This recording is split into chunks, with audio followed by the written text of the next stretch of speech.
Hey, this is Evans at Motorcycle.com, and I am standing here in Cartagena, Spain, the circuit of Cartagena, with this amazing motorcycle. It's the 2020 Triumph Street Triple RS. Oh, and I left out the 765. That's really important.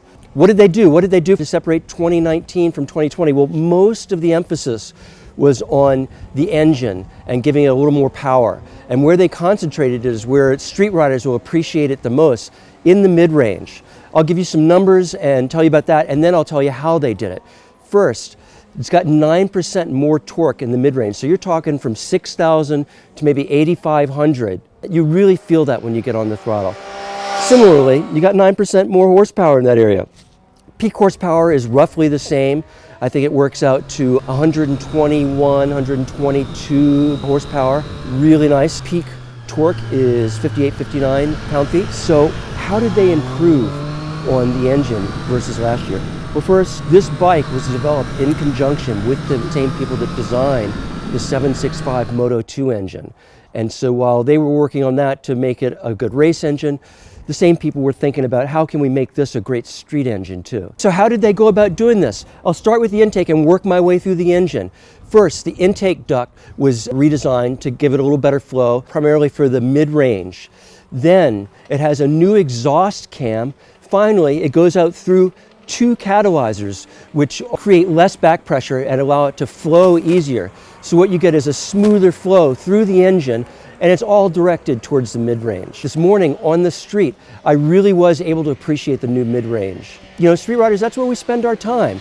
I mean, we get the occasional run up to red line, but realistically, you know, when we're cruising along or going on a spirited mountain ride, we're roaring up through the mid-range, and it felt more responsive. There are a couple other things other than the intake, the airflow through the system. There is also a 7% reduction in inertia. And what they did with that was Triumph's engineers tightened up the engine internals so that they were able to get rid of the backlash counterbalancer, so you've got less rotating mass. So you've got more power being cranked out by this engine, and it's revving up a little quicker too. And so that's a nice change for us street riders. What else can I tell you about the bike? I'll start with the brakes, which are freaking phenomenal. We got Brembo M50 calipers. We got this fantastic Brembo master cylinder, which allows you to adjust the feel, the ratio of how you apply the brake. On the street, I set it at 19 because I just wanted a little bit more softer application because, you know, things surprise you on the street and I didn't want to apply it too quickly. But out here on the track, I've set it to the more responsive setting of 21, and that really makes it hunker down hard on the brakes when you get onto it. Suspension-wise, we've got a Showa front suspension, fully adjustable, big piston fork, really nice. Fully adjustable Öhlins shock in the rear. Out on the street, Triumph seems to have found the right combination of plushness and firmness. It's got the plushness you need to get over some of the bumps that you encounter on the street, and it enables to absorb some of the big hits. But it's got enough firmness in it that when you crank it down into the corners and start railing, you don't feel any wishy-washiness. It's planted, reacts directly to what you want it to do, which is a nice segue into the steering response. The Street Triple has always been a phenomenally quick steering motorcycle, and this is no different. It's essentially the same. The geometry numbers are the same as last year. So what we've got is a bike that turns well, handles well, and now has more poop when you want to roll on the throttle. And it's really, really a lot of fun. So the first half of the day, we were on the street. Now, for the second half of the day, we're here at the Circuit de Cartagena. And this bike is so much fun. No, it's not a super sport bike, but you can have so much fun at a track day on a naked bike like this. This is a really tight, very technical track. There's a lot of work to be done when you're riding corner to corner, and this bike responds well. It goes exactly where I tell it to go. Even if I tell it to go to the wrong place in the corner, it does what I ask it to do. In my defense, it also allows me to correct my mistakes very easily. The engine, one of the nice changes for this year is the up and down quick shifter. And here on the track, well, I liked it on the street, but really here on the track, it's a lot of fun going down that front straight, red line to red line, upshifting. But when you come into turn one, you know, boom, boom, boom, just clutchless downshifts. It's really nice. Occasionally, if you come in a little bit too hot, it might want to try to keep you from downshifting because you're over revving. Then you can work the clutch if you need to. But it is really nice, very slick, The quick shifter just adds loads of fun. One notable absence in the technology department with the Street Triple is the lack of an IMU. Now Triumph says that the reason they didn't do the IMU is that their research with the riders said that the riders wanted the quick shifter. And so when you're going for technology, they went for the up and down quick shifter.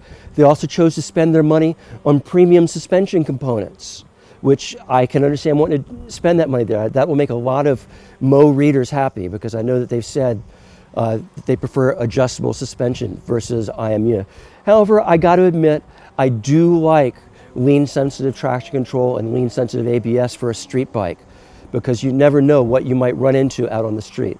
So that's an oversight. You can decide if it's something that you dislike it missing or not. The Pirelli Supercorsa SP tires that the Street Triple comes equipped with are great for both the street and the track. I've been railing around the track here.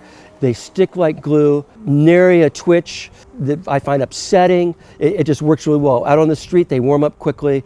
Didn't put a wheel out of place this morning. It was really nice. Okay, I've told you all the functional changes for 2020. Let me talk about some of the aesthetic ones. The headlights have changed. They've got the sort of Angry Birds looking daytime running light for Europe. In the US, we still have the headlights on because that's required by law. The bodywork has been reshaped around the radiator and then in the tail section. The bike also comes with this solo tail standard. Very nice, very sweet looking. When you do put the pillion pad on, the passenger pegs are a little bit lower for a more reasonable riding position for your pillion when you take someone up for a ride. The tank, exactly the same as last year. There's no mistaking when you look at this bike that it is a Street Triple. When you look at it close, you realize, hey, this is pretty nice what they've done to it. So to wrap this up, I am getting ready to go out for my last track session of the day on this very cool naked bike. Triumph has done a really great job. This class has been growing like gangbusters. So you know what that means. Motorcycle.com is going to have to get together all the contenders, and we're going to do a big shootout comparing all of these. So if you like this video, please click like. It makes us happy. If you don't like it, tell us why and we'll try harder next time. But most importantly, we make our living by writing about motorcycles, so go read the full test at Motorcycle.com. Thanks a lot.